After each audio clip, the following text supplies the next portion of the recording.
রহমতের নবী বলেন সব উম্মত জান্নাতে যাবে। দেখছেন নি কারবার, আল্লাহ কয় সব মানুষ জাহান্নামী, মদিনার নবী কয় সব উম্মত জান্নাতি। কিন্তু ইল্লা মান আবা, নবী বলেন যে আমাকে মানে না সে জান্নাতে যাবে না।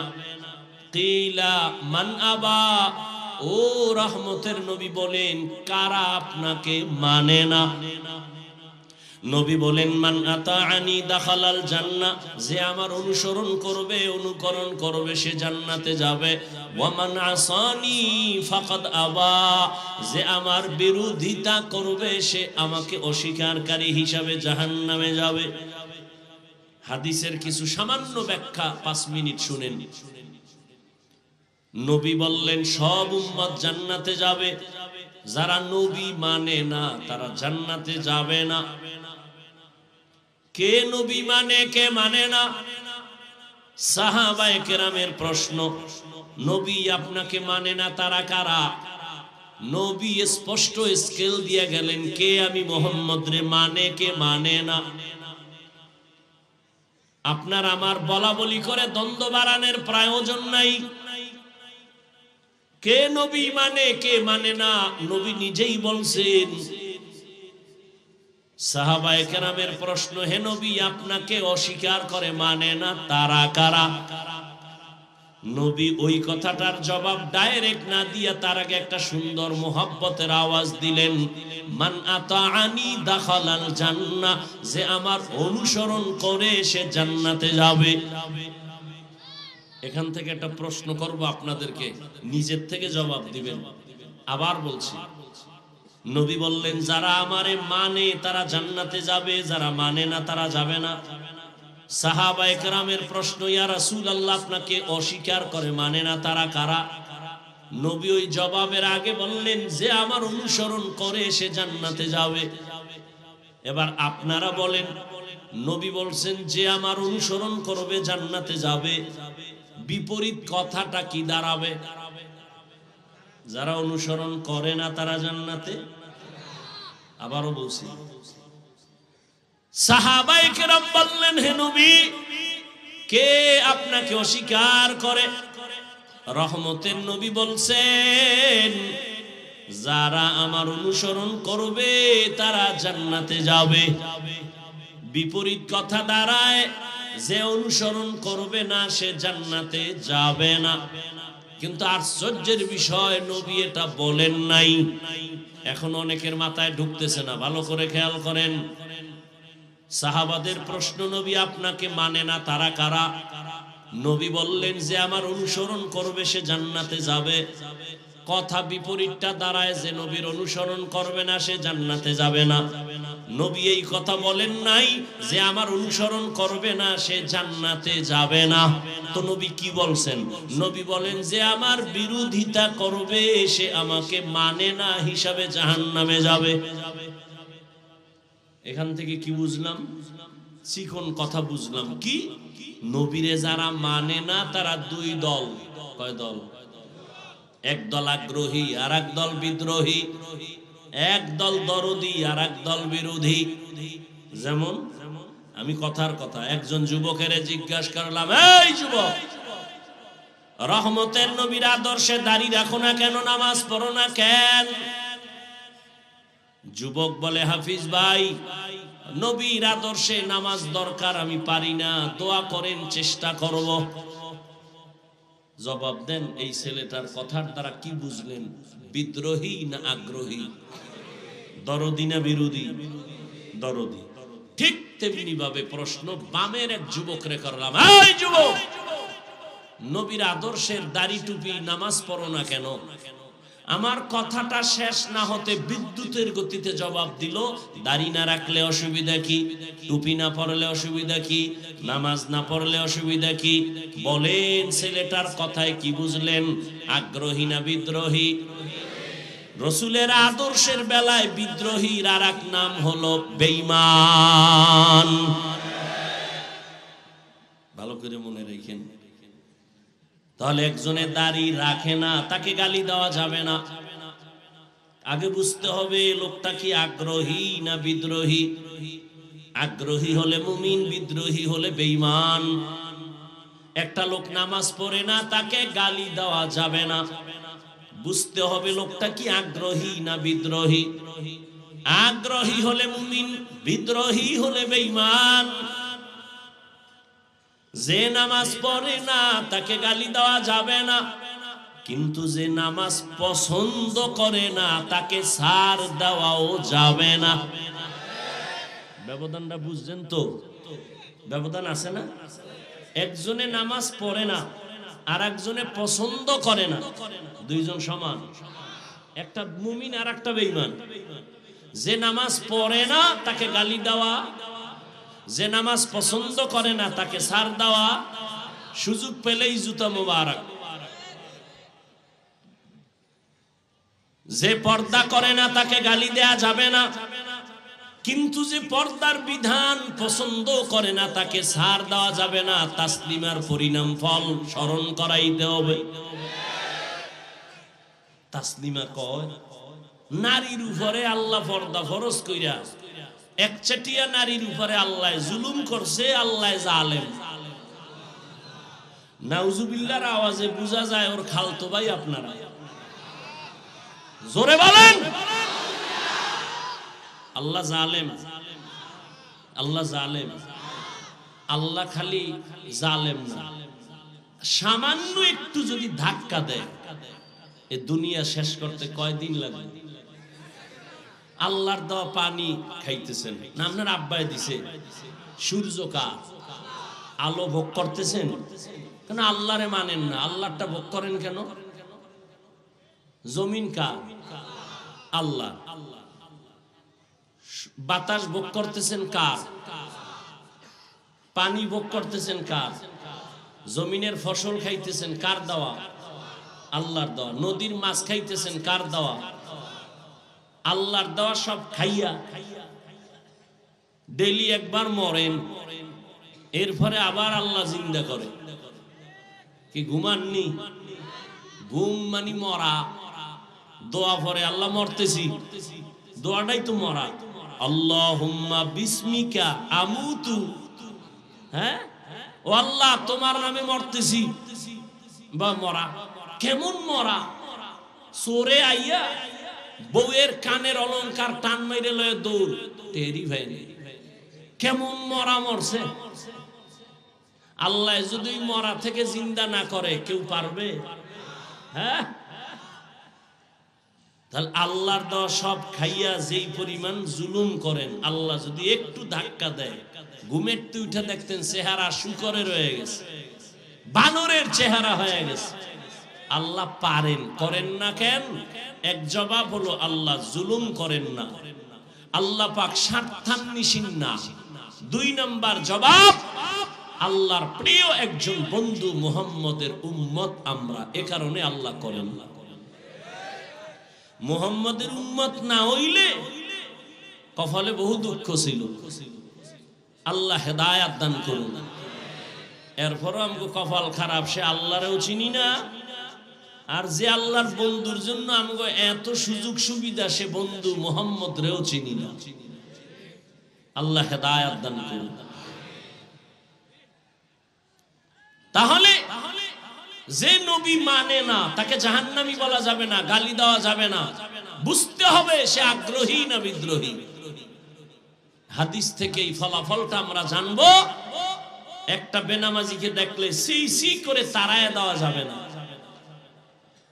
প্রবাদ আছে, রোগকে ঘৃণা করো রোগীকে নয়, পাপকে ঘৃণা করো পাপীকে নয়।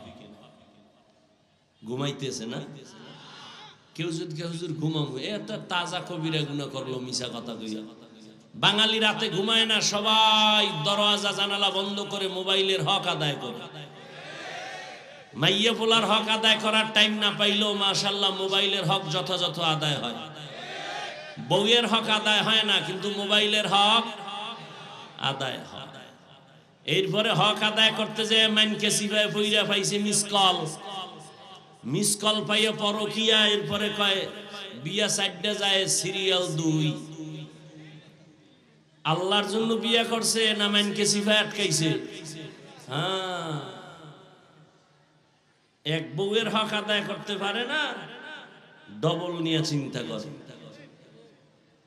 আল্লাহ হেদায়াত দান করুন। এবার আসেন সূরা নিয়ে কিছু আলোচনা করি। ওয়াল আসর, আসরের শপথ। সূরাটা যদিও বড় ছোট সূরা, কিন্তু সূরার পাওয়ার অনেক বেশি। চার মাযহাবের চার ইমাম, এর মধ্যে একজন ইমাম হলেন ইমাম শাফিঈ রাহমাতুল্লাহি আলাইহি। তিনি লেখছেন, আল্লাহ যদি কোরআনে হাকিমের মধ্যে ৬৬৬৬ আয়াত সবগুলো যদি অবতীর্ণ নাও করতেন, শুধু আল আসরে সূরাটা দিয়া বলতেন, দুনিয়ার মানুষ এই সূরার উপরে আমল করো, আর মানুষ যদি ওয়াল আসরে সূরাটা উপরে আমল করে জীবন চালাইতো, বিনা হিসাবে জান্নাতি হয়ে যাইতো।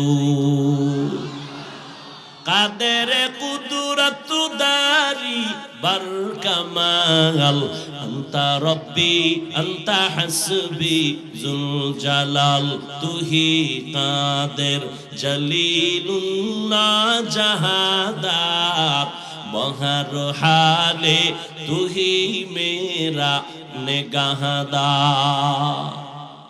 সূরাটার এমন পাওয়ার, সূরাটার শুরুতে আল্লাহ শপথ করলেন ওয়াল আসর, আসরের শপথ। আল্লাহ শুধু এখানে না, কোরআনের বিভিন্ন জায়গায় শপথ করেছেন, কসম করেছেন। একটু জবাব দেন, আল্লাহর কোরআন সত্য না মিথ্যা?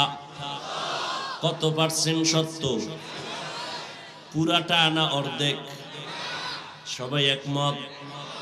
100 বুঝি না আর 200 বুঝি না, কিয়ামত পর্যন্ত জমিনে আরো যত পার্সেন্ট বাড়বে, সবার থেকেই আমার আল্লাহর কোরআন সত্য।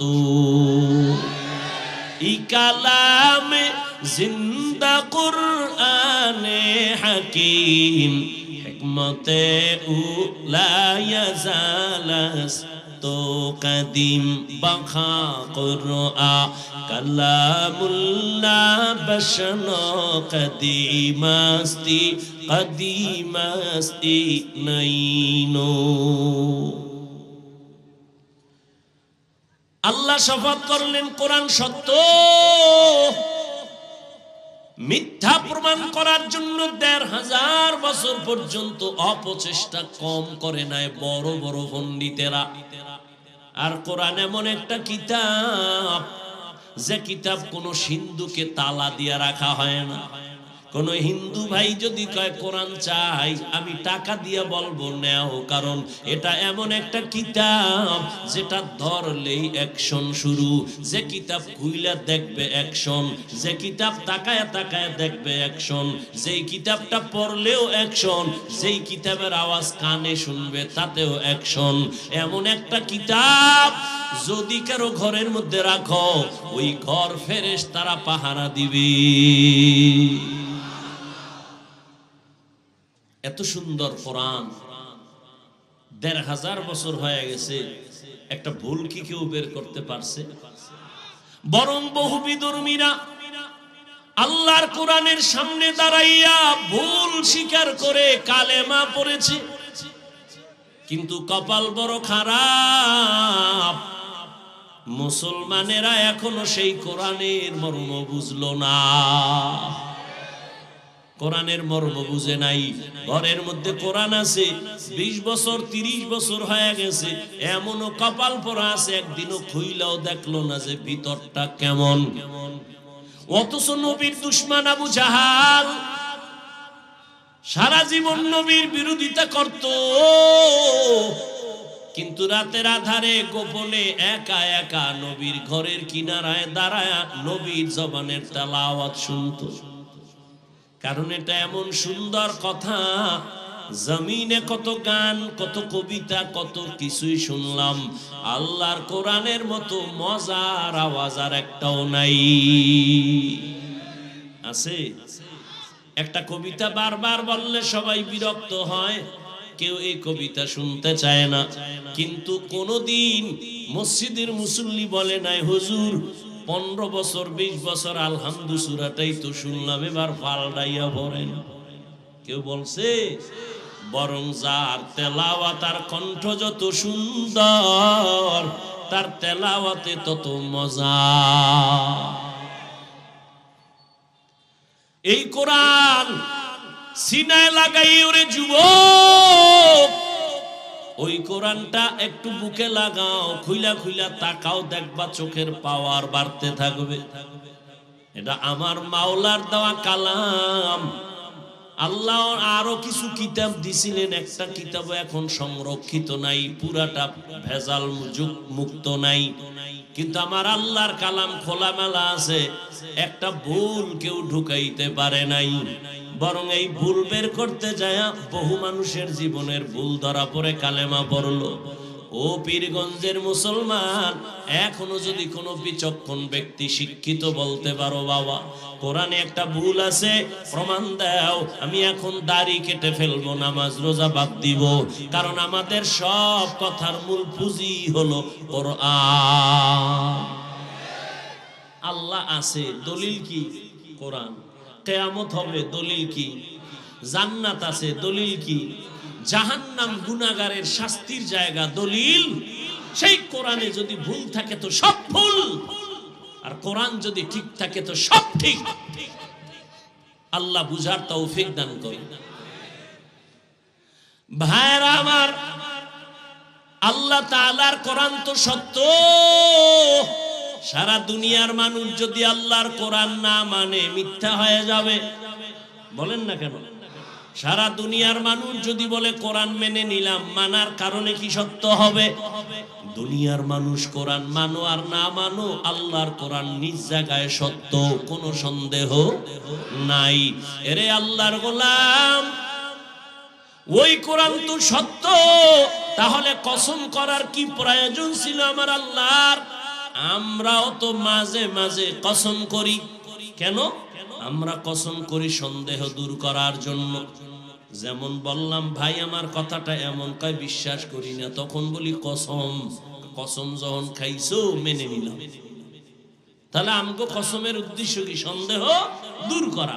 আল্লাহর কোরআনে কি সন্দেহ আছে কসম খেয়ে দূর করছেন? নাই। শুধু নাই না, চ্যালেঞ্জ দেওয়া, লা রাইবা ফিহ। কোরআনে কোনো ভুল সন্দেহ নাই। এই যে পাগড়ি দিলাম, কয়জন রে?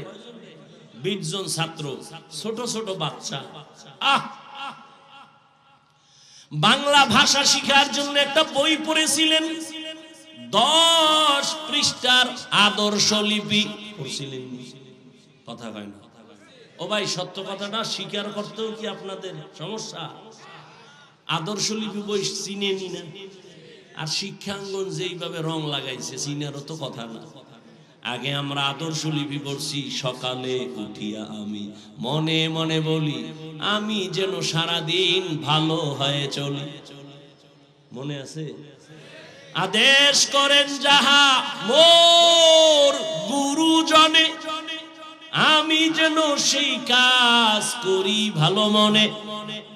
আর এখন ডিজিটাল যুগের পড়া, ক্রিং ক্রিং টেলিফোন, হ্যালো হ্যালো হ্যালো, কে তুমি কাকে চাও বলো বলো বলো, আমি ম্যাও হ্যালো ক্যাট বিড়ালকে চাই, জরুরি খবর আছে ডেকে দাও তাই, হামটিমা টিম টিম তার খাড়া দুটো শিং, তারা মাঠে পারে ডিম। কি ঠিক? বুঝা শুনে ঠিক কইও, ফিডা কিন্তু বন্ধ হয় নাই। ভাইরা আমার, একজনে কয় ভাই দাওয়াত, কয় আলহামদুলিল্লাহ, কয় আপনার বাড়ি, কয় নাউজুবিল্লাহ। জিন্দেগি মে বন্দগি তু কর নাহি,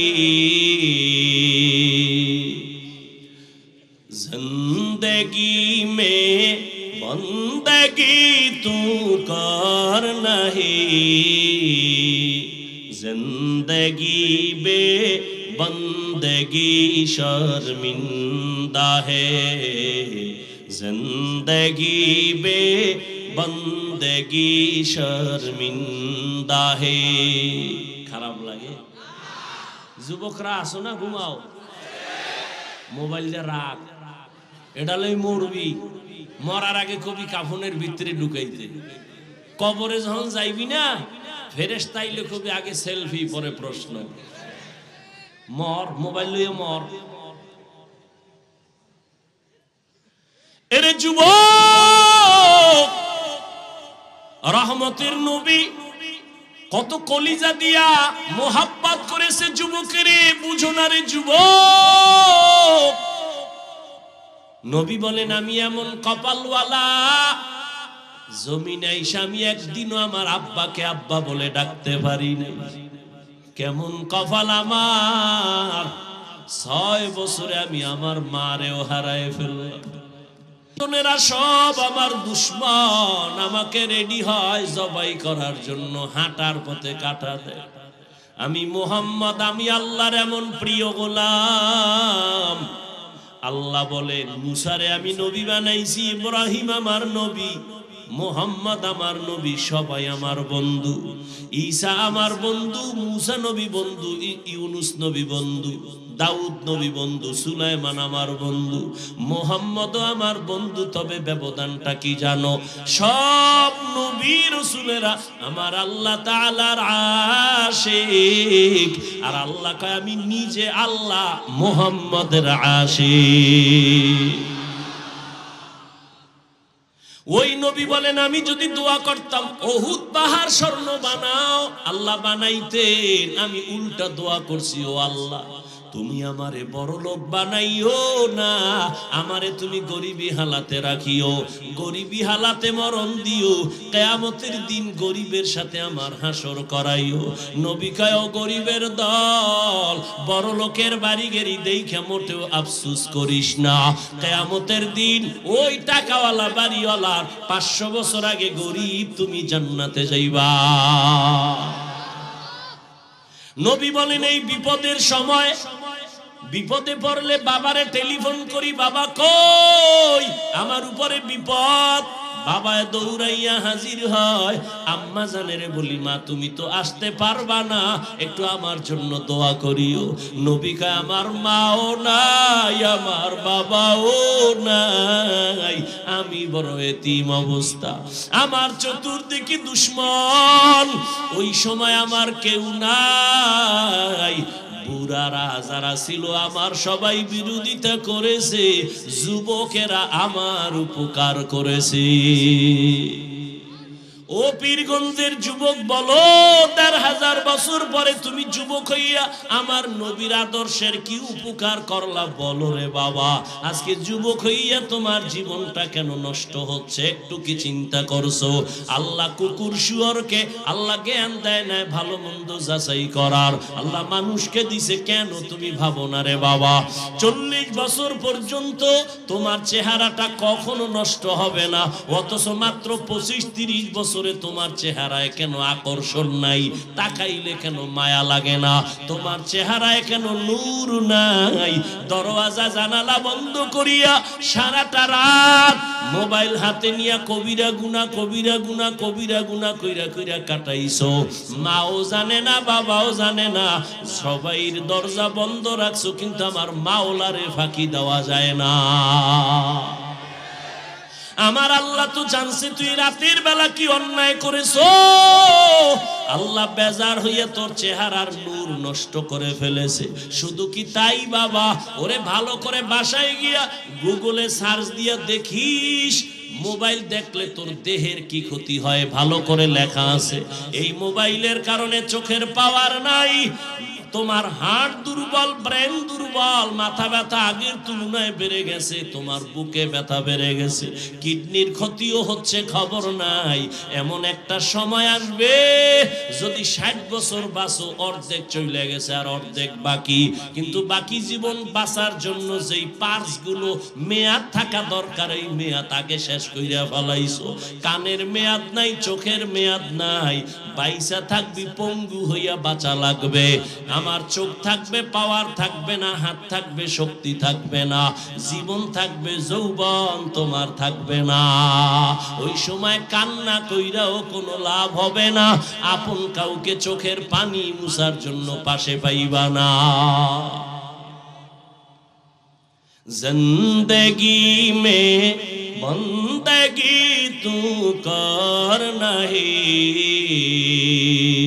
जिंदगी बे बंदगी शर्मिंदा है, जिंदगी बे बंदगी शर्मिंदा है।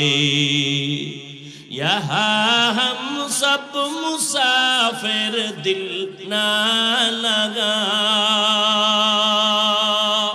अहले दिल की नजर से रूह करता जा। यहाँ हम सब मुसाफिर दिल ना लगा, अहले दिल की नजर से रूह करता जा।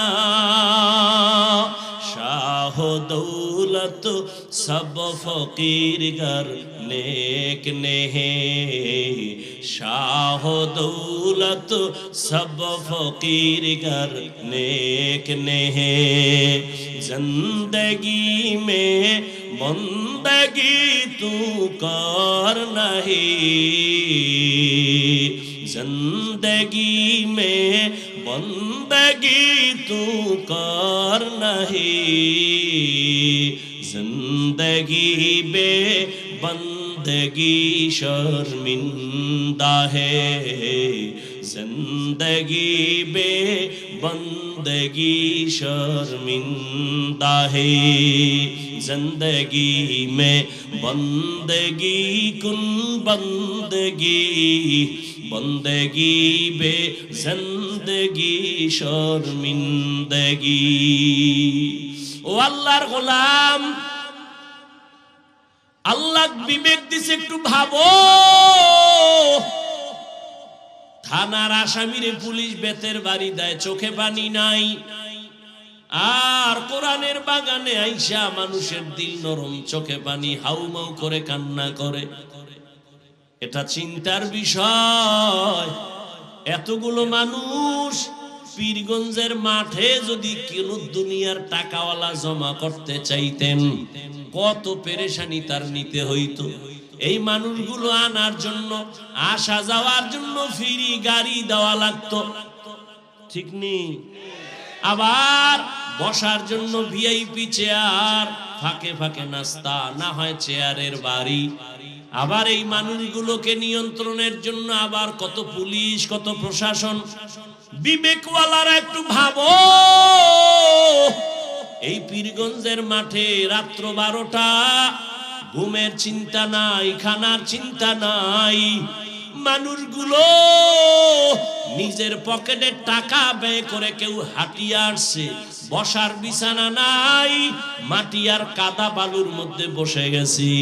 বড় ছোট ভেদাভেদ নাই, কে মাওলানা, কে গায়রে মাওলানা, কে ধনী, কে গরিব, সব একাকার হয়ে পড়ছে।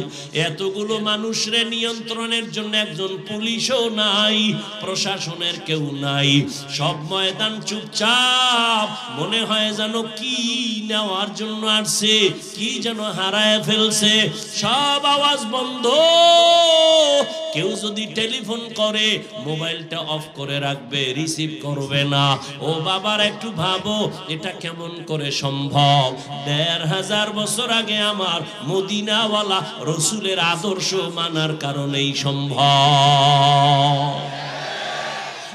ইমামুল আউয়ালিনাল আখিরিন বহরে সাদকা রহমাতাল লিল আলামিন সাইয়্যিদুল কাউনাইন খাতমুল মুরসালিন আখির আমদ বুদে ফখরুল আউয়ালিন।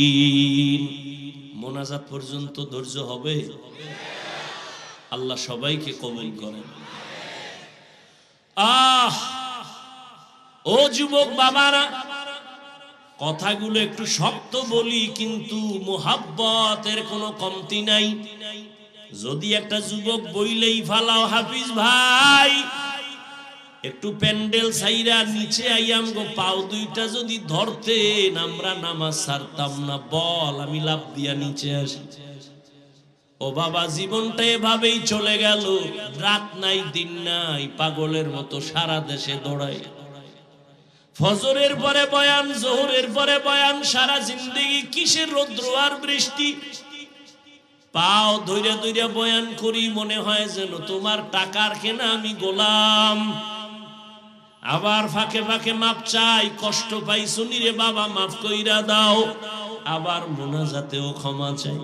এত নরম হইয়া কেন বুঝাই? তুমি তো আমারে বেতন দাও না, বরং তুমি আমার বিরোধিতা করো, ফেসবুকে লেখো, ফাঁকে ফাঁকে গালি দাও, এরপরও একটা গালির জবাব দেই না রে বাবা। এর একমাত্র কারণ মদিনাওয়ালা নবীর আদর্শ কলিজায় লালন করি। আমার নবী আর আসবে না, এই উম্মতের নবীর আদর্শের বয়ান আলেমরাই করতে হবে। একটা মানুষ যদি দিনের লাইনে চলে আসে, জীবনের কষ্ট সার্থক হয়ে যাবে।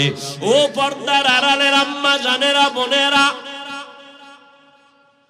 না খাইয়া কষ্ট করে আম্মা জান এই ঠান্ডার ভেতরে আপনারা কত কষ্ট করে আসছেন, দেওয়ার মতো কিছুই নাই। তবে কলিজাটা দিয়া দোয়া করব, আমি হাফিজুর রহমানের দোয়া কবুল হবে না, কিন্তু এই মাঠের মধ্যে বহু আল্লাহর গোলাম আছে যাদের দোয়া কবুল না হয় ছাড়বে না। ওরা যদি আমিন কইয়াই দেয়, দোয়া কবুল হয়ে যাবে। দোয়া করব, হে মালিক আমাদের হাতে দেওয়ার কিছু নাই, ও আল্লাহ তোমার কাছে কোনোটার অভাব নাই, তুমি কিছু দেওয়ার না দাও। আমার মুরব্বী, আমার বয়োজ্যেষ্ঠ যারা, আল্লাহ এদেরকে ইব্রাহিম নবীর আদর্শওয়ালা জীবন দান করেন। আমার কলিজার প্রত্যেকটা যুবকের ইসমাইল নবীর আদর্শওয়ালা জীবন দান করেন। আমার পর্দার আড়ালের মা বোনদের আল্লাহ পাক হাজেরা আলাইহা সালাম আর নবীর মেয়ে ফাতেমার আদর্শ দান করেন, বলেন আমিন।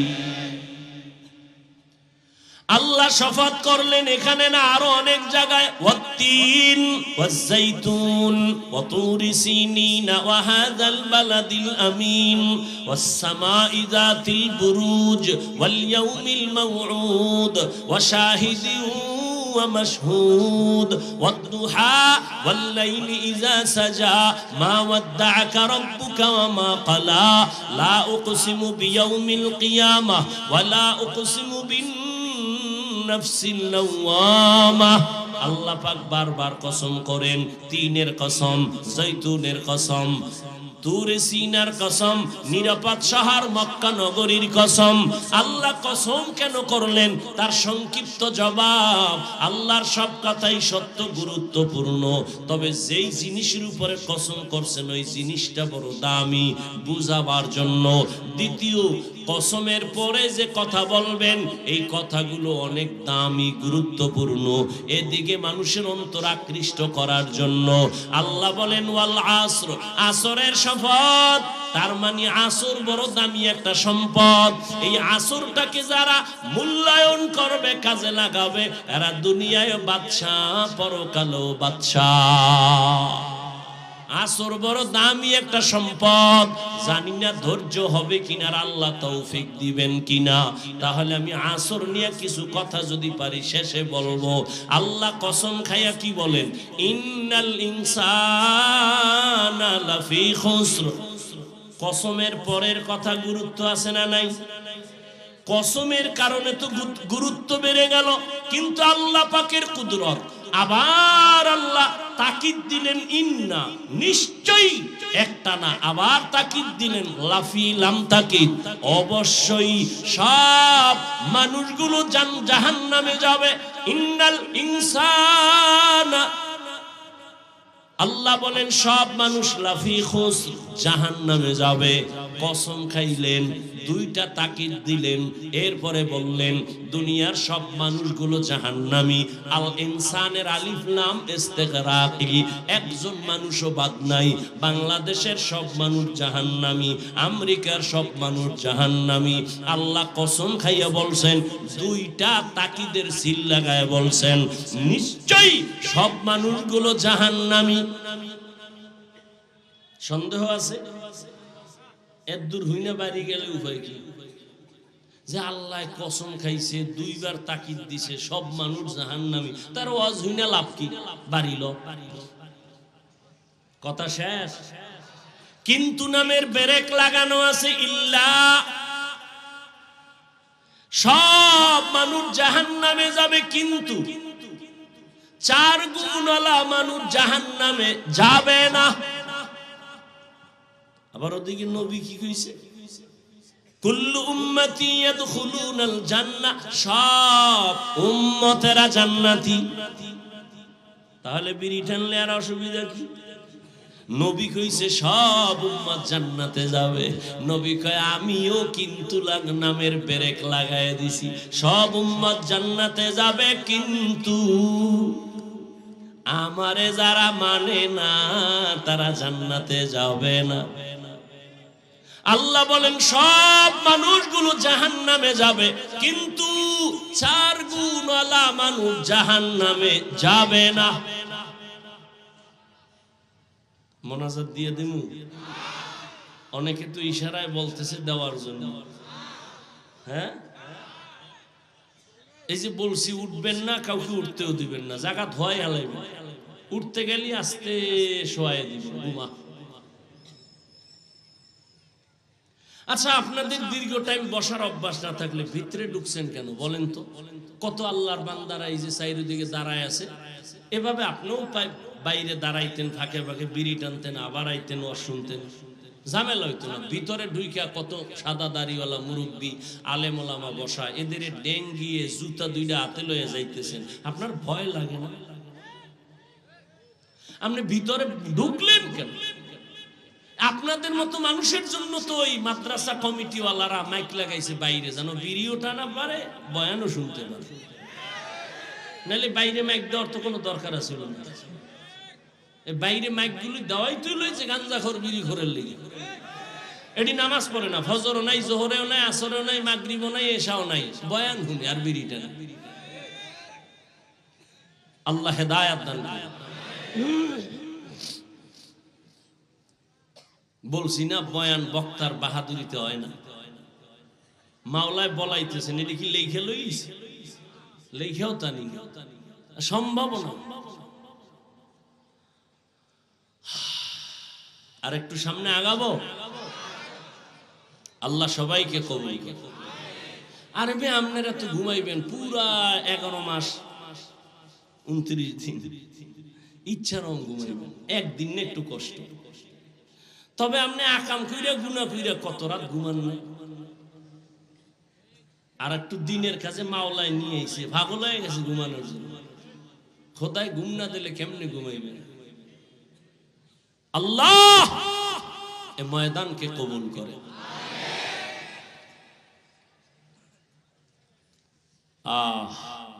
তো আল্লাহ বলেন সব মানুষগুলো জাহান্নামে যাবে, কয় গুণওয়ালারা জান্নাতে যাবে। প্রথম গুণের নাম ঈমান, দ্বিতীয় গুণের নাম হলো নেক আমল। অলাসের সূরা তো সবাই পারেন, কিন্তু মৌলিক কিছু কথা একটু শুনে যান। অলাসের সূরাটা কি কইয়া যাইতেছে আমাদের। সব মানুষ জাহান্নামে যাবে, 4 গুণওয়ালা মানুষ জান্নাতে যাবে। প্রথম গুণ হলো ঈমান, দ্বিতীয় গুণ হলো নেক আমল। কয়টা হইল? আরো বাকি কয়টা? ভালো করে খেয়াল করেন। বাকি 2 গুণের প্রথমটা হলো ঈমান ও আমলের দাওয়াত, অন্যকে দেওয়া। 4 নাম্বার গুণ, যারা ঈমান আমলের বিরোধিতা করে তাদের বাধা দেওয়া। বাধা দিতে গেলে বিপদ আসবে, ধৈর্য ধারণ করা। তার মানে সহজ কথা, ঈমান আমলের দাওয়াত দাও, এর নাম তা'মুরুনা বিল মা'রুফ, অন্যায়ের বাধা দাও, ওয়া তানহাউনা আনিল মুনকার।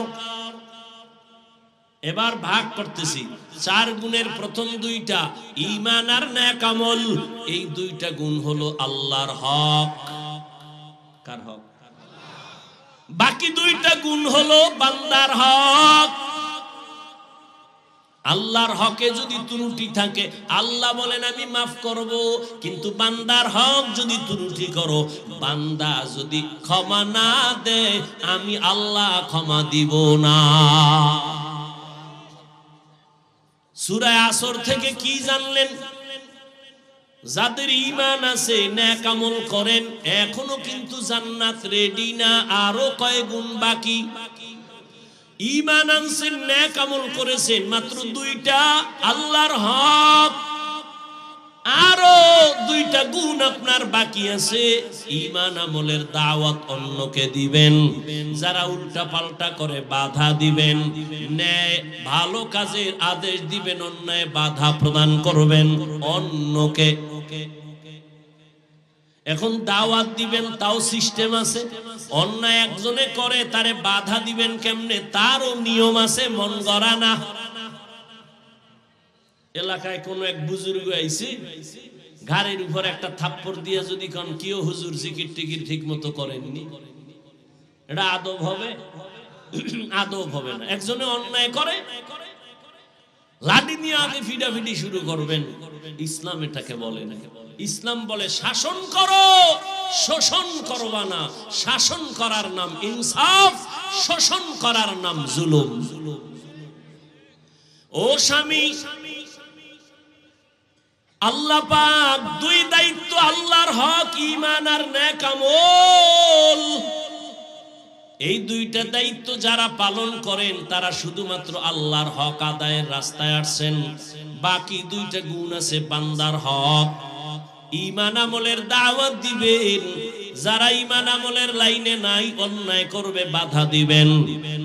এই 2টা গুণ যাদের এখনো নাই, আপনার জান্নাত এখনো পূর্ণ রেডি হয় নাই। এখন কথা হলো, ঈমান আর আমলের দাওয়াত অন্যকে দিবেন, অন্যকে। এবার অন্যের বয়ান শুনেন। ইয়া আইয়ুহাল্লাযীনা আমানু কু আনফুসাকুম ওয়া আহলিকুম নারা ওয়াকুদুহান নাস ওয়াল হিজারা আলাইহা মালাইকাতুন গিলাযুন শিদাদুন লা ইয়াসুনাল্লাহা মা আমারাহুম ওয়া ইয়াফআলুনা মা ইউমারুন।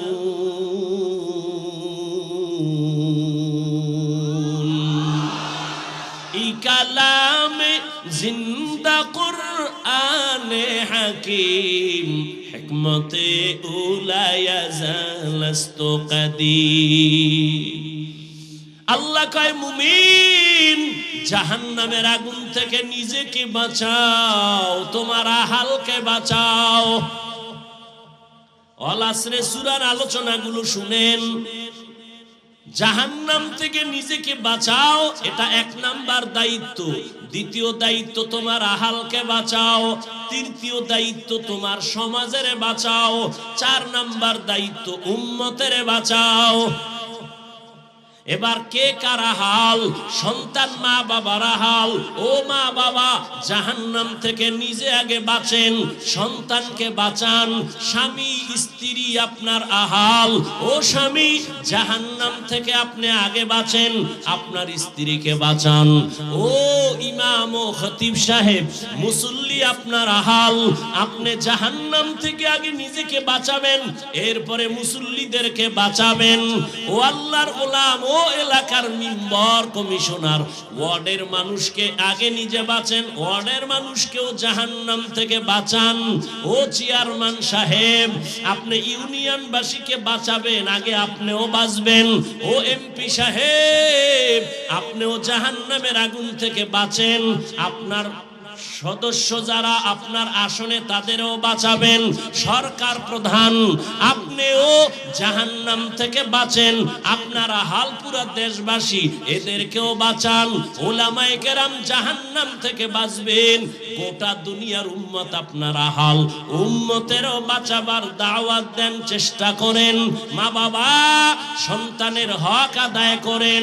অনেক মা বাবা কান্না করে, সন্তান আমার হক আদায় করে না।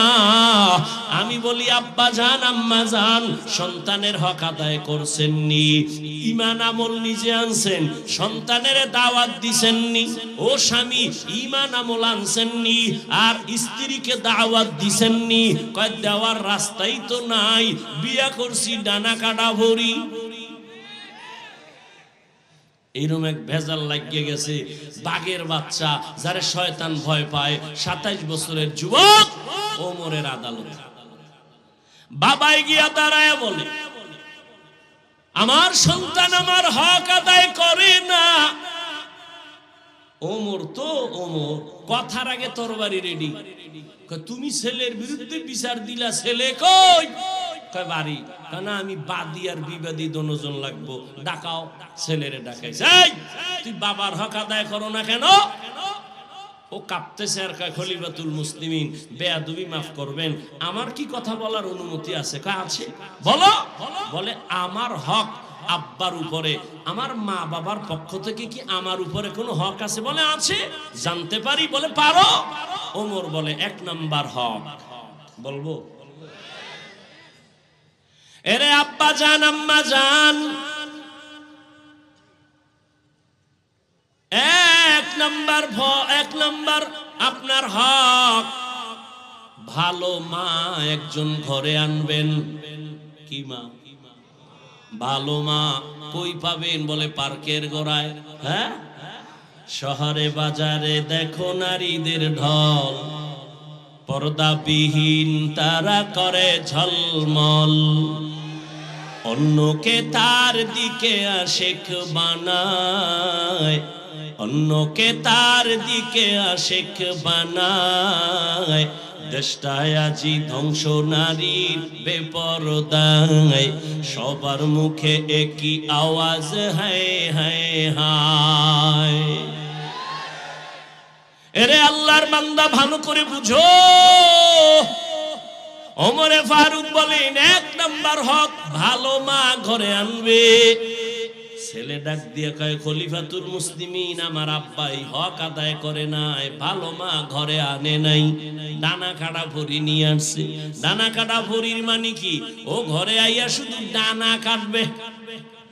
ঘরের মধ্যে আইয়াই কয়, তোর বাবার ব্যবহার ভালো না, ডানা খারাপ, এটারে বাদ দে।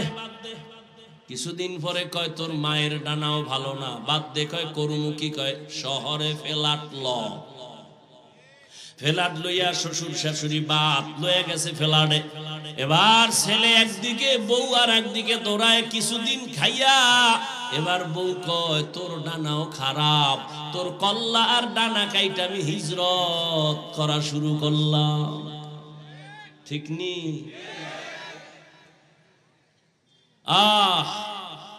ভালো মা ঘরে আনো।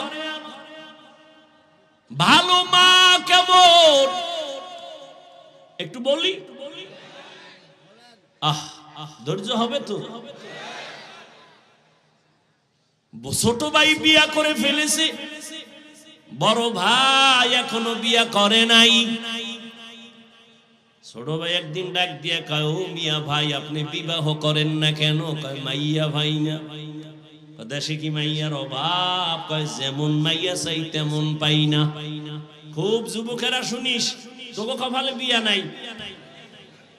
যেই পরিমাণ মোবাইলে অ্যাডভান্স হইয়া আসো, কপালে বিয়া নাই। আর যদি থাকেও তো বউ পাবি না, পাবি জল্লাদ। জুতা মোবারক দিয়া তোরে ফিডাইয়া জাল মিডাইব বিয়ার স্বাদ কেমন। কয় না হুজুর টেনশন নাই, কোরআন শপথ করছে কোরআন। আমি কই মাইয়া যে কোরআন লইছে সিরিয়াল কত? কয় কেমনে কই? আমি কই তোর সিরিয়াল যত মাইয়ার দাও তত। তোর সিরিয়াল কত? কয় 3। 2 মাইয়ার পরে এটা 3। আমি কি মাইয়াও 2 ফলার পরে তুই 3 আল খবিসাতু কথা কন না হ্যাঁ খবিসের সাথে খবিস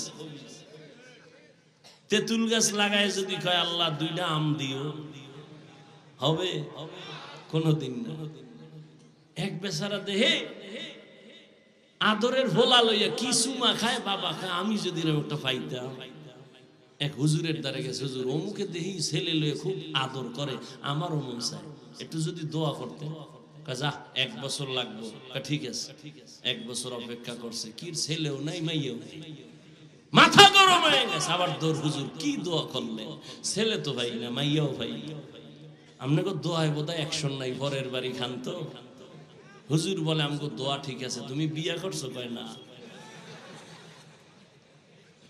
বিবাহ না করে সন্তানের আশা করা যেমন বোকামি মদিনাওয়ালা নবীর আদর্শ জবাই করিয়া শান্তির দোয়া করাটাও বোকামি दुनिया में हो दुनिया का तलबगार ना हो बाजार से गुजर हो खरीदार ना हो ये दुनिया एक मिसले कागज फूल है ये दुनिया एक मिसले कागज फूल है जिंदगी में बंदगी तू कर नहीं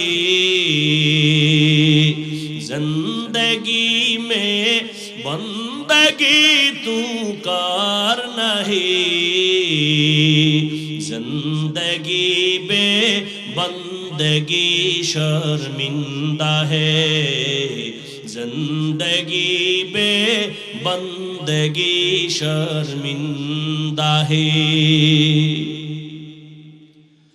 বড় ভাই বলে মেয়ে পাই না বিয়ে করার মতো ছোট ভাই মনে মনে ভাবছেন একটা সম্ভ্রান্ত পরিবারের মাইয়া বোধহয় ভাই চায় খোঁজ লাগায়া পাইছে এক কোটিপতির মেয়ে ভাইকে বললেন ভাই তোমার কপাল খুলছে সম্ভ্রান্ত পরিবারের একটা মেয়ে পেয়েছি এবার ভাই ডাক দিয়ে কয় কেমন কয় অনেক সুন্দরী রূপসী কয় না আমি গরিবের মেয়ে চাই কয় কেমন একটু খুইলা কও এবার বড় ভাই কয় আমার ফাইনাল কথা আমি একজন বউ এমন মাইয়া চাই যেই মাইয়া আমার বউ হইয়া আমার ডান হাতটা ধইরা আমারে জান্নাতের দিকে নিয়ে যাবে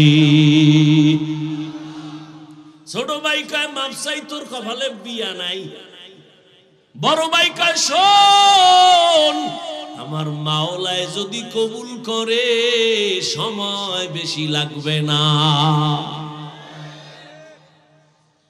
পাগল হইছ কেন তোর কপালে যদি বিয়া থাকে তো মাইয়া তো আরো আগে আল্লাহ বানাইছে পাগল হইছ কেন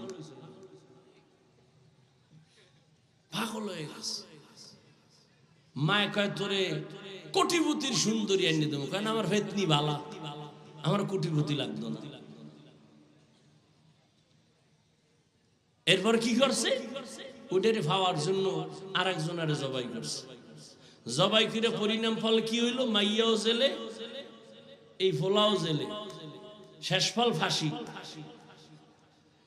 কি হইল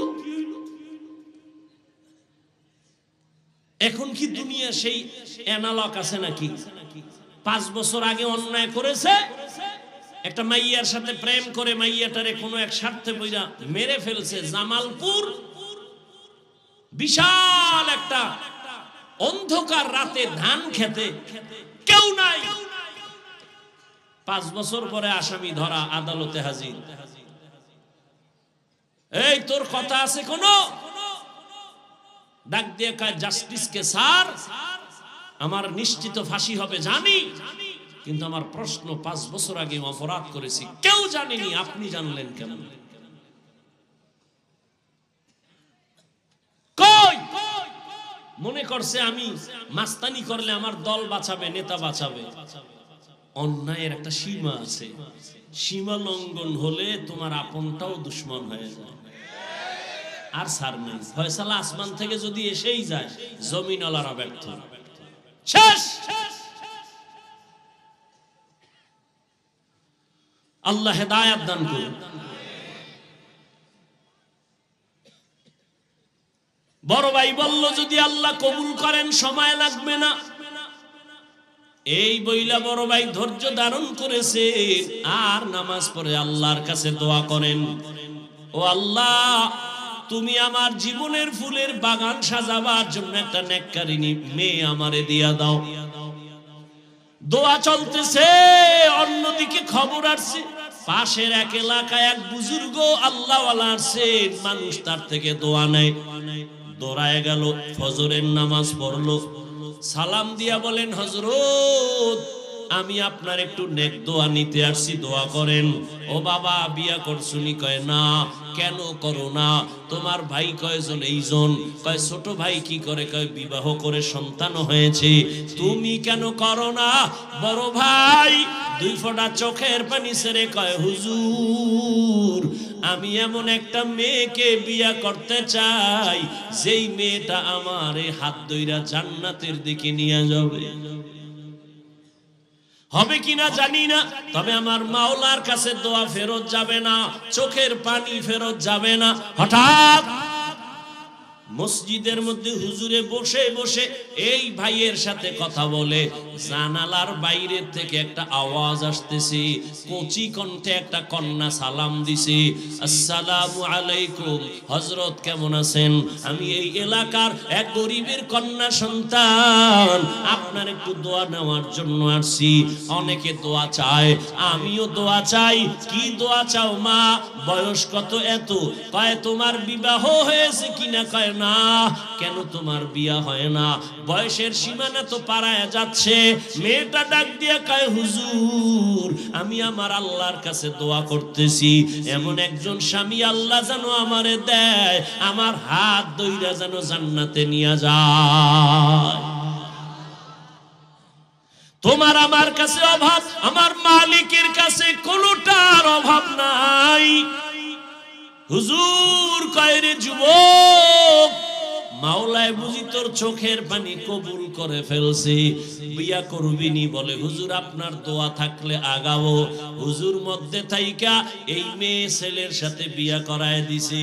এই যুবক, নামটা শেষে কমু, বাসায় যাইয়া মোবাইল থেকে বের করবি, এই সান কফাল্লা ফলা ডাকে। আর তুই কে? কি অর্জন করেছ জীবনে? এখন যদি মরে যাও, কথার কথা, জানো তোর মা খুশি হবে? তোর কপাল এত খারাপ যে তুই এখন মরলে তোর শিক্ষক খুশি, হুজুরেরা খুশি। কেন? তোর চরিত্র আর ব্যবহারে মা বাবা শান্তিতে নাই। মনে মনে খুব একটা বালা গেছে, বালিশে মাথা লাগায় ভাবিস যে আমার কপালটা এত খারাপ কেন? আমার মতোই তো যুবকে যুবক, তোমার মতো যুবক জীবনে মাদ্রাসার বারান্দায় যায় নাই, আলিফ বাতা পড়ে নাই, স্কুলে পড়ে, কলেজে পড়ে, চাকরি করে। সত্য কথাটা স্বীকার করো বাবা, বলো, তোমার মতো জেনারেল লাইনের সন্তান যুবক স্কুল কলেজে পড়িয়া 5 বেলার নামাজ পড়ে, সত্য বলো, আসেনি? আর বয়ানের দরকার নাই, তুমি নিজেরে জিজ্ঞাসা করো, তোমার কপাল কেন এত খারাপ? তুমি কেন পারো না রে বাবা? এই পীরগঞ্জের ভেতরে এমন কি তোমার মতো ব্যবসায়ী নাই, দাড়িওয়ালা 5 ওয়াক্ত নামাজি? বলো বাবা, তুমি কেন পারবা না? তোমার মতো যুবক জেনারেল লাইনে থাইকাও ব্যবসা করে, চাকরি করে, RAB, army, police, BDR, doctor, professor, engineer, OC, DC SP, 5 বেলার নামাজি দাড়িওয়ালা, সত্য কথা সাক্ষী দেওয়া আছে না নাই? তুমি নিজের বিবেকটাকে জিজ্ঞাসা করো, তুমি কেন পারবা না? তোমার মতো যুবক নদীর মধ্যে মাছ ধরে, নামাজ ছাড়ে না, জিজ্ঞাসা করো বিবেকটাকে, তুমি কেন পারো না? তোমার মতো যুবক রাস্তায় গাড়ি চালায়, নামাজ ছাড়ে না, বলো তুমি কেন পারো না? তোমার মতো যুবক ধান কাটে, জমিনে গিয়া নামাজ ছাড়ে না, গামছা বিছাইয়া তারপরে নামাজ পড়ে, বলো বাবা তুমি কেন পারবা না? ও পর্দার আড়ালের আম্মা জানেরা, বোনেরা, আপনাদের কপাল কত ভালো, আজকে এই পীরগঞ্জের স্টেজে 20টা ছেলের মাথায় পাগড়ি পরাইলাম। ওদের সিনার মধ্যে 30 পারা কোরআন জমা, আদর্শ লিপি 10 পৃষ্ঠার একটা হাফেজ বাংলাদেশ ঘুইরা পাইবা না। আর 30 পারা কোরআন 8 বছরের সন্তানের সিনায় মাত্র 6 মাসে মুখস্থ। ওদের মা বাবার মতো আজকে ঈদের আনন্দে আর কেউ নাই। ওর মা বাবা যে আজকে ঈদের আনন্দে আছে, আমার ছেলে হাফেজ হাজারো হাজারো মানুষের সামনে আজকে পাগড়ি নিল। কিয়ামতের দিন আমার আল্লাহ ডাকবে, আয় আয়, দুনিয়াতে কোরআন পড়া মানুষের পাগড়ি নিছো, আর মানুষ তোর তেলাওয়াত শুনে কান্না করছে। আজকে কোটি কোটি জান্নাতীদের সামনে আয় আটো কোরআন তেলাওয়াত শোনা, আমি আল্লাহ নিজে তোর তেলাওয়াত শুনবো।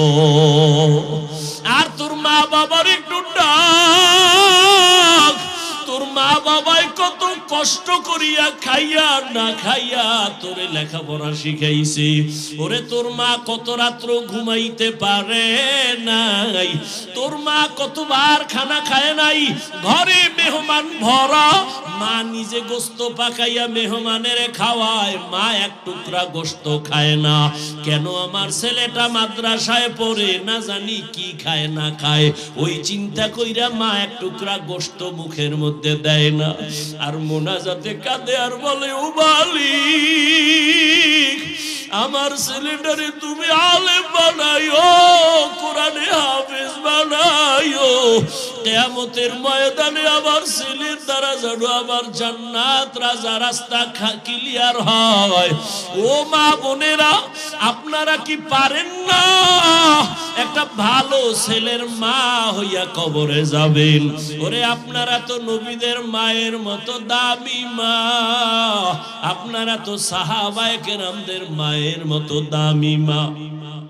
খাদিজা রাদিয়াল্লাহু আনহার মতো দামি নারী, ফাতেমা রাদিয়াল্লাহু আনহার মতো দামি নারী, আপনারা তো আয়েশা রাদিয়াল্লাহু আনহার মতো দামি নারী।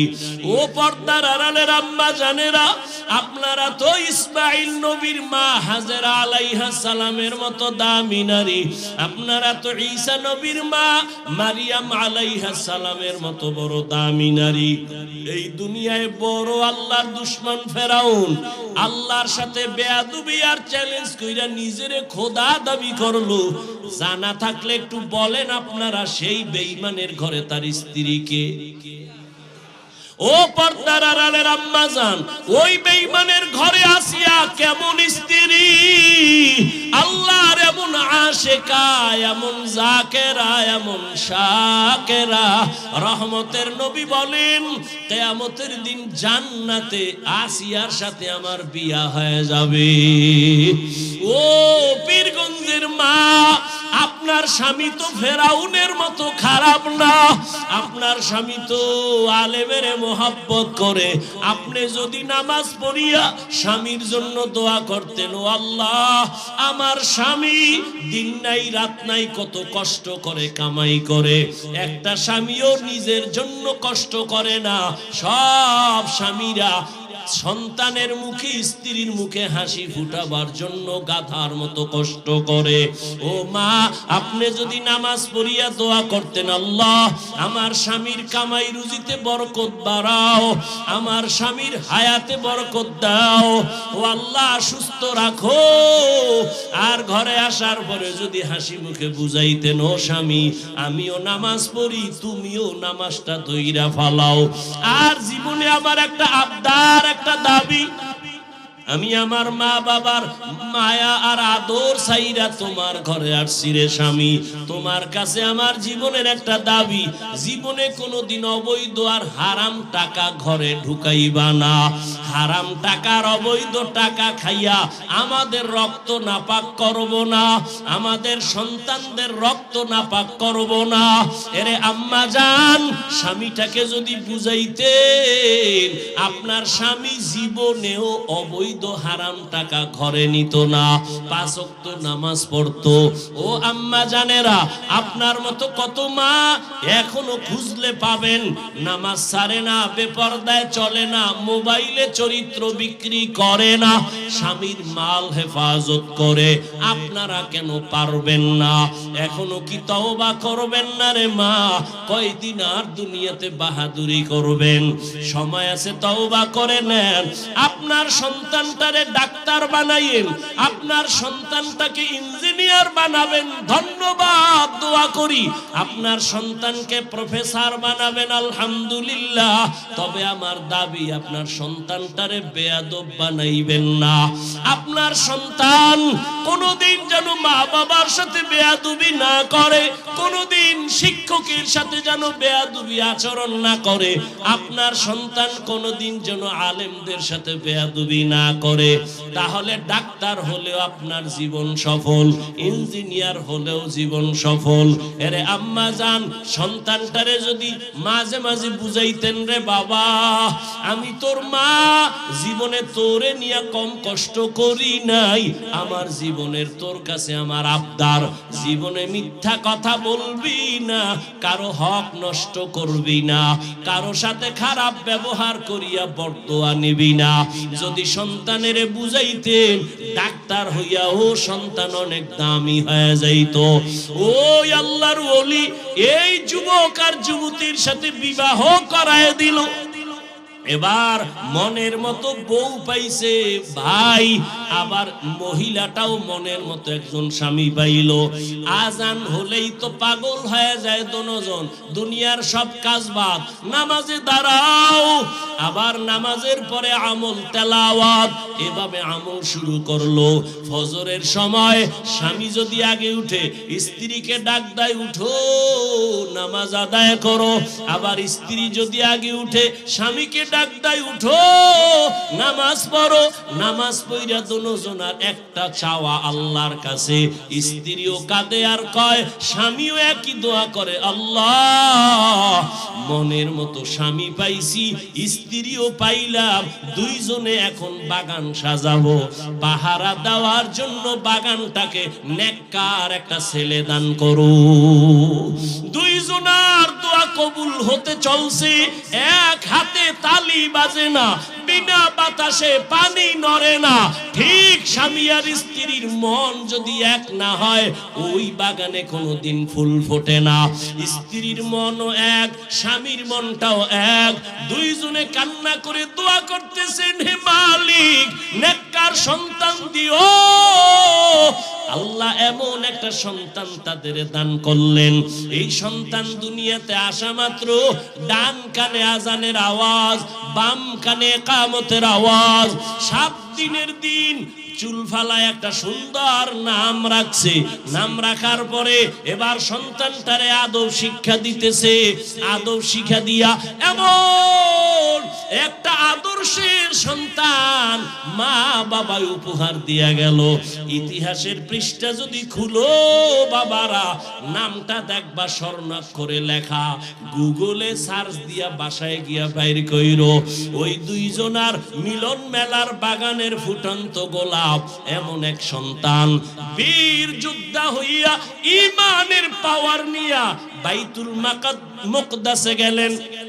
বাইতুল মুকাদ্দাস জেরুজালেমে যাইয়া ইহুদি বেঈমানের হাত থেকে প্রথম কিবলা বাইতুল মাকদিসকে হস্তগত করে ফেললেন। ওই মালয়েশিয়া, রাশিয়া সব বেঈমানের মোকাবেলায় বিজয়ের পতাকা উড্ডীন করলেন। ওই সন্তানের নাম এমন কোন ইতিহাসবিদ নাই জানে না, এমন কোন শিক্ষিত মানুষ নাই জানে না, এমন বীর পুরুষকে যার শিক্ষা নিয়ে যার অবদানকে কেউ অস্বীকার করতে পারে না। মিশর হাতে নিয়ে নিল, রাশিয়া হাতে নিয়ে নিল, বাইতুল মুকাদ্দাস ইহুদিকে নিপাত করে হাতে নিয়ে নিল। এই ভাগ্যবান ভাগ্যবতী মায়ের সন্তান, ভাগ্যবান বাবার সন্তান। ইতিহাসের পৃষ্ঠায় তার নাম সুলতান সালাউদ্দিন আইয়ুবী রহমাতুল্লাহি আলাইহি। ও যুবক, গুগলে সার্চ দিয়ে দেখো সুলতান সালাউদ্দিন আইয়ুবী কে। আজকেই বের কইরা দেখ কেমন মায়ের, কেমন বাবার, কেমন সন্তান। সুলতান সালাউদ্দিন আইয়ুবী গোটা দুনিয়াকে আলোড়ন করে ফেলেছেন, রাষ্ট্র চালাইছেন, আবার জুমার নামাজও পড়াইছেন। একেই তো বলে ইসলামের নেতা, একেই তো বলে ইসলামের একজন সিপাহ সালার। মদিনার রাষ্ট্র চালাইছেন আমার নবী, আমার দুনিয়ার রাষ্ট্র চালাইছেন আবু বকর, ওমর, ওসমান, আলী। চালাইয়া দেখাইছে রাজনীতি যদি করো জান্নাতে যাওয়ার রাস্তায় গিয়া করিও, দান্দাবাজি আর চান্দাবাজি যদি করো কবরে যাওয়ার আগে কপাল নষ্ট হয়ে যাবে। রাজনীতি কইরা কি জান্নাতে যাওয়ার রাস্তা নাই? কথা বলেন না কেন? কপাল খারাপ। ব্যবসায়ী ভাই, ব্যবসার লাইনে থাইকা জান্নাতের পথ খুঁজো। ওই বেঈমান ফেরাউন এত বড় টাকা আর ক্ষমতার মালিক, তার ঘরের স্ত্রী আসিয়া আমার মাওলার এমন আশেকা হয়ে গেছে, দুনিয়া থেকে বিদায়ের আগে জান্নাতের চেহারাটা আল্লাহ তারে দেখায় দিছে। ও যুবক বাবারা, ও বৃদ্ধ বাবাজিরা, আপনাদের মতো কত বুড়া বাবারা হাতের মধ্যে লাঠি নিয়ে মসজিদে গিয়া 5 বেলার নামাজ পড়ে, আপনি কেন পারবেন না? ও যুবক, আমিও যদি তোমার মতো চিন্তা করিয়া আমি প্যান্ট শার্ট টাই লাগায়া দাড়ি কাইটা রাস্তায় ঘুরতাম, কেউ আমারে বাধা দিত না। এই টুপির কারণে মাথা গরম, দাড়ির কারণে যৌবনের ভাব চলে যায়, কম বুঝি না। লম্বা জামাটা পরার কারণে শরীরটা গরম লাগে, কম বুঝি না। এই আর 10 মিনিট সময় দিবা? ভালো করে বুঝো, আমি এখানে চেয়ারে বইসাই কিন্তু বলেছিলাম এখানে আসতেও কপাল লাগে, বসতেও কপাল লাগে। মা বাবার জন্য দোয়া কইরা যাইতো বাবা, কপাল লাগে। সবার কপালে দোয়া নসিব হয় না, সবার কপালে বেহেশতের বাগানে টিকে থাকা নসিব হয় না। হেদায়েতের মালিক আল্লাহ। ও যুবক, আমিও যদি তোমার মতো ওইভাবে চলতাম কেউ বাধা দিত না, কিন্তু না, তুমিও মুসলমান, আমিও মুসলমান, তোমার আমার আল্লাহ এক, নবী এক, কোরআন এক, কাবা এক, ধর্ম এক, কালেমা এক। অথচ আমি টুপি খুলতে লজ্জা পাই, তুমি টুপি দিতে লজ্জা পাও। আমি দাড়ি কাটতে লজ্জা পাই, তুমি দাড়ি রাখতে লজ্জা পাও। আমি পর্দা না করলে লজ্জা পাই, তুমি পর্দা করতে গেলে লজ্জা পাও। আমি মসজিদে না ঢুকলে লজ্জা পাই, তুমি মসজিদে ঢুকতে গেলে লজ্জা পাও। অথচ তুমিও আল্লাহ মানো, নবী মানো, কোরআন মানো, হাদিস মানো। কেন বাবা এত দূরত্ব? বুঝি না রে বাবা। তুমি ভুলে আসো নাকি আমি ভুলে আসি তাও বুঝি না রে বাবা। চিন্তা ভাবনা কইরা দেখলাম যত লাইন থাকুক না কেন আমার মাওলার কোরআন সত্য, নবীর কথা সত্য, কোনো মিথ্যা নাই। যুবকেরা আরেকবার জিজ্ঞাসা করি পিছনের কথা, আল্লাহর কোরআন যে সত্য কোনো সন্দেহ আছে? ওই কোরআনে জান্নাতের বয়ান আসেনি, জাহান্নামের বয়ান আসেনি। কে জান্নাতে যাবে, কে জাহান্নামে যাবে আমার আল্লাহ তাও বলছেন। ও বাবারা, নেক আমলওয়ালা জান্নাতে যাবে, যারা গুনাহগার তারা জাহান্নামে যাবে। জান্নাতটা কেমন আরামের ঘর আল্লাহ তাও বয়ান করেছেন, আর জাহান্নামটা কেমন আযাবের ঘর আমার আল্লাহ আমার নবী তাও বয়ান করেছেন। আম্মা জান আয়েশা রাদিয়াল্লাহু আনহা বলেন, আমি একদিন তাকায়া দেখি রহমতের নবী আমার রুমে বৈশা বৈশা গুনগুন করে কান্না করেন। আমি ভয় পেয়ে গেলাম, না জানি আমি আয়েশা কোনো বেয়াদবি করে ফেললাম। ইয়া রাসূলুল্লাহ, আপনি কাঁদেন কেন? আমি কোনো বেয়াদবি করলাম? কয় না। তো কেন কাঁদেন? নবী বলেন, ও আয়েশা, কিয়ামতের ময়দানে আমার উম্মতের কি উপায় হবে সেই ভাবনায় কাঁদতেছি। কিয়ামতের ময়দানে তো ভয়ঙ্কর, এত ভয়ঙ্কর হবে। আম্মা জান আয়েশা বলেন, ইয়া রাসূলুল্লাহ কিয়ামতের ময়দান কেমন ভয়ঙ্কর? নবী বলেন, এই জমিন হবে কিয়ামতের মাঠ, আরাফার ময়দান হবে আল্লাহর আদালত। মানুষগুলো সবাই উলঙ্গ দাঁড়ায় যাবে, এই জমিনে সব মানুষ উলঙ্গ দাঁড়াবে। আম্মা জান আয়েশা কয়, নারীরাও? কয় হ্যাঁ, নারীরাও উলঙ্গ, পুরুষেরাও উলঙ্গ দাঁড়াবে। আম্মা জান বলেন, ও নবী, একজনে কি আর একজনারে দেখা লজ্জা পাবে না? নবী কাঁদেন আর বলেন, আয়েশা ওরে হাসরের ময়দানটা তো কত ভয়ঙ্কর হবে। হাসরের মাঠে আমার আল্লাহ রাগান্বিত আওয়াজ দেওয়া শুরু করবেন, লিমানিল মুলকুল ইয়াউম লিল্লাহিল ওয়াহিদিল কাহ্হার। আল্লাহ বলবেন, আজকের এই আদালতের রাজত্ব কার? আল্লাহ পাকে এত কঠিন একটা আওয়াজ দিবেন, রাগান্বিত আওয়াজ, হাসরের ময়দানটা থরথর করে কেঁপে উঠবে। আর আল্লাহ বলবে, সূর্য নেমে আয়, যত তাপ আছে ছেড়ে দে। নবী বলেন, সূর্যের গরমে জমিনটা মাটি থেকে তামা হয়ে যাবে, মানুষ দাঁড়াইতে পারবে না। সূর্যের গরমে মাথার মগজগুলো ভাতের মারের মতো ফুটবে। অন্যদিকে জাহান্নামের আওয়াজ, জাহান্নাম চিল্লায়া বলবে, ও আল্লাহ বেনামাজি গুনাহগার গুলো কই? আমার পেটে দাও, আমার পেটে বড় ক্ষুধা। নবী বলেন, আয়েশা আল্লাহ তখন বলবে, জাহান্নাম একটু অপেক্ষা কর, আমি এখন আদালতে বসছি, বিচারটা শেষ করিয়া নেই। জাহান্নামকে থামানো যায় না, সামনের দিকে আসতেছে, এমন বেশি আওয়াজ দেয়, জাহান্নামের গরমের হাওয়া আসতেছে। আল্লাহ কয়, ও ফেরেশতারা আর দেরি করিও না, ওরে শিকল দিয়ে বেঁধে নাও। আমার নবী যখন দেখবে, নবী বলেন, আমি দেইখা আমি আত্মহারা হয়ে যাব। অন্য নবীরা কান্নায় বিভোর, আমি আমার মালিকের কুদরতি মাকামের মধ্যে সেজদায় পড়ে যাব, কান্না শুরু করব, আল্লাহ জাহান্নামের ফিরাও, আমার একটা উম্মত যেন জাহান্নামে না যায়, তো আমি জান্নাতে কিন্তু যাব না। আল্লাহ তখন বলবেন, নবীজি আপনি মাথা উঁচু করেন, কাঁদিয়েন না, আমি আপনার কাদার জন্য আপনাকে বানাই নাই, আপনাকে খুশি করব। নবী বলেন, আল্লাহ তখন বলবে, ফেরেশতা 70,000 শিকল ওই জাহান্নামের গলায় লাগাও, পেছন দিকে টাইনা রাখো, সামনে যেন আসতে না পারে। 70,000 শিকল লাগাইয়া এক এক শিকলের গোড়ায় 70,000 ফেরেশতা ধরিয়া রাখবে, কিন্তু রাখতে পারবে না। জাহান্নাম কঠিন একটা আওয়াজ দিবে, বারবার আল্লাহর আদালতের দিকে যাইতে চাইবে। শেষ পর্যন্ত নবীজির কান্না দেখা আল্লাহ বলবে, ফেরেশতা দিকে আসো।